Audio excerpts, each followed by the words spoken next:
মাসরুরা।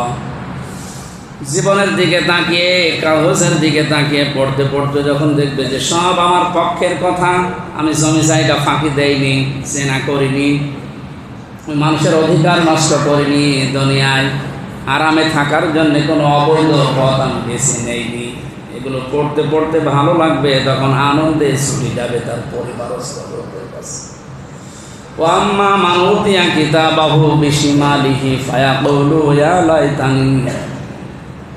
আল্লাহ পাক বলেন, কোনো মানুষকে যদি আমি আল্লাহ বাম হাতে আমলনামাটা দিয়ে দেই, শুধু এইভাবেই বাম হাত দিয়ে দিতে পারবে তা না।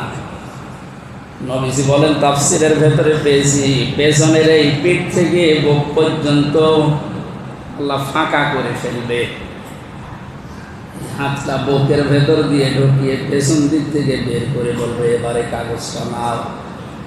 শুনতে যত সহজ মনে